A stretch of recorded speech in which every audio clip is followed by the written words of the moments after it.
Yosuke, you're feeling pretty confident that as long as you take out the Dynamax threat, you're going to be in good position. But here, you know, Yosuke has the same leads as before. Roberto also. Yosuke knows what could happen if he allows this Shadow Rider Calyrex to get set up. The mind games, Rose, that these trainers are forcing on each other by going with the same lead as they did in Game 2. You're going to have to worry, will he switch in Torkoal? Will he protect? Will he follow me to redirect my sleep powder away? Something like that.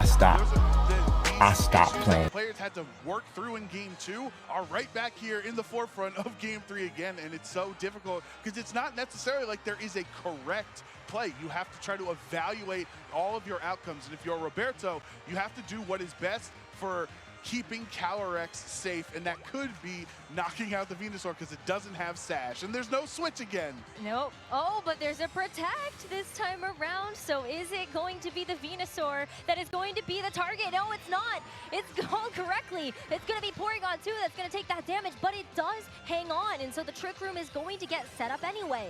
Yeah, the Trick Room, now Venusaur doesn't want the sun up because it's naturally slower than the Calyrex without its chlorophyll boost there. So the Porygon took a lot of damage for that Trick Room, but it will be able to recover and recover 50% of its HP that it lost there, bringing it back up over to half HP. And going for, you know, you tried as best as you could, single target Side Shock with Helping Hand in Psychic Terrain, and it wasn't enough. The other thing after he recovers up, Porygon has Foul Play typically, which would be 4 times super effective into the Calyrex, which is something Roberto does not want to see. But, you know, I think there's also a really interesting speed interaction here as well, is that is Recover actually enough HP regeneration that Porygon 2 would actually be able to survive another Helping Hand Psyshock?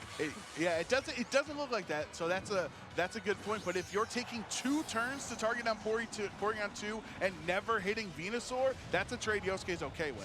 Yeah, I mean, we're going to see the Recover healing potentially come through first, but let's look at the Gigantamax on Yosuke's side. It is that Venusaur that is ready to go, but Indeedee also just going to go for a Follow Me here, really not worried too much about maybe allowing this Porygon 2 to get set up. And of course, the Foul Play, yeah, Porygon 2, like that's huge that Indeedee was able to take that away. Look at how little that is going to do as the G-Max Vine Lash as well. Critical survival here for Indeedee, but what is Shadow Rider Calyrex going to do? And he didn't recover, so he's still sitting at a crazy low HP.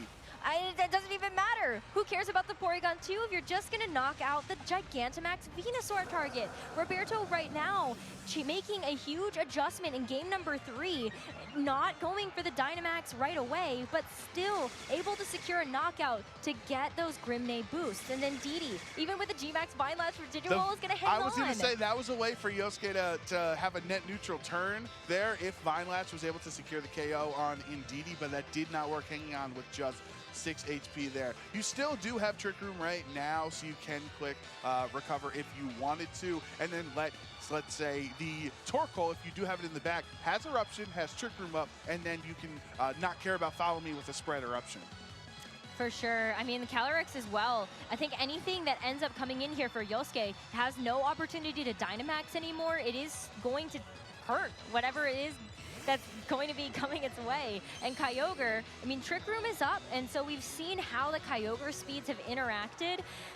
And because it has that spread type damage, Indeedee definitely can't go for a Follow Me this turn to help support the Calyrex. Yeah, and yeah, you're right. The Follow Me does not matter against a Kyogre, and because it being on a Trick Room team, being trained slower, the Kyogre will be able to attack in a higher priority here because of Trick Room, and then the Calyrex is the slowest thing. This is not the position the Calyrex wants to be in. It's the slowest Pokemon on the field. It's not really used to that situation since it usually outspeeds everything under, I was going to say under the sun, but typically outside of the sun. Venusaur is faster thanks to Chlorophyll. Yeah. Roberto still does have 4 Pokemon though at this point, so even if you do claim a KO on the Indeedee and the Calyrex, you still have 2 Pokemon in the back to help. Yeah, but you know, you definitely don't want to be in a situation where you're stuck with something and you don't have the ability to pivot later. But I think it's very important to preserve the Shadow Rider Calyrex so that you have something that is guaranteed faster for when the Trick Room ends. And knowing that the foul play would have been able to get the knockout onto that too, Kyogre just going to take that like a champ with the expanding force as well. Porygon 2 is not going to get a chance to recover, and it just goes down. Those were two prime recover turns potentially that Yosuke could have went for, but deciding the foul play into what was the Calyrex was more important for him. Now Yosuke is going to have to reveal his fourth Pokemon here, and if that was a reason that, oh, it's okay, my fourth Pokemon deals with the rest of Roberto's team much better than Porygon can, I'm okay with it getting knocked out, that would be, you know, an understandable decision. But it's the Torkoal who's neutering his own Kyogre's damage output because of the sun.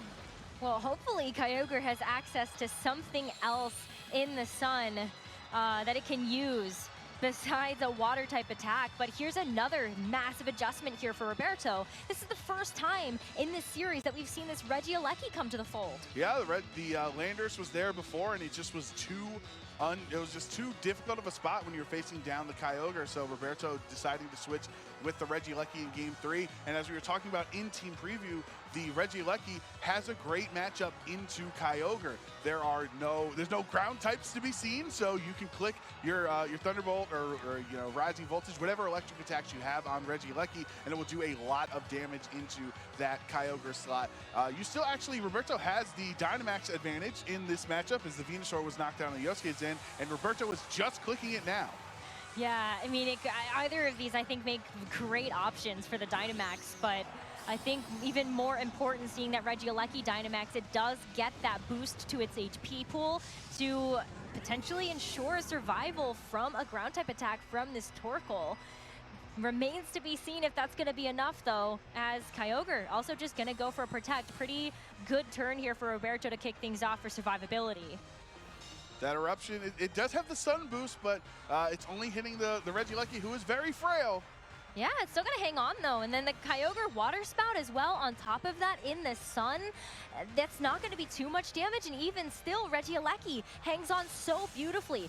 Is able then to fire off a Max Lightning, knocking out the Kyogre. It changes the terrain as well. Sometimes we do see Yawn on Torkoal, but it will not be enough with Torkoal against 3 Pokemon on Roberto's side. Yeah, the Regieleki must be so proud right now. Usually, like, a light breeze would knock over Regieleki, but it actually takes the Water Spout because of the sun being up there, so it feels like, oh, look how bulky I am. I'm able to endure that hit. And the 3-to-1 advantage, like you're saying here, this is a great job by Roberto. In 3 games, had 3 different strategies, and to pull it away with Regieleki in the end, saving it for Game 3, not bringing it earlier, was a great adjustment. Yeah, and the fact that there's one more turn of the Trick Room as well, I think you could see Kyogre go for something like a Protect just to guarantee that it's going to be able to stick around. I don't know if Regieleki is going to have the option to do that, but the Eruption as well. No Protect, no nothing. It's going to be a double knockout for this Torkoal, so you're really hoping that the Shadow Rider Calyrex in the back for Roberto is going to be enough now that the Trick Room has ended. And there's no normal types around anymore, as perfectly timed for Roberto. Twisted Dimensions return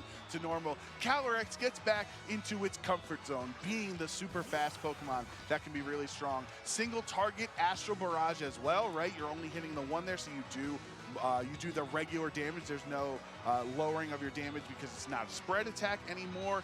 And once you do so much damage, then the Eruption starts doing less, right? Because it's HP based. So unless Torkoal has another way of hitting it, if I know you could run like Eruption Heat Wave in case you get low, but let's see if the Astral Barrage takes it. Yeah, Astral Barrage, single target into the Torkoal of Yosuke, and it is a one-hit knockout here. Roberto Parente winning this match 2-1 will secure a place in Top Cut tomorrow.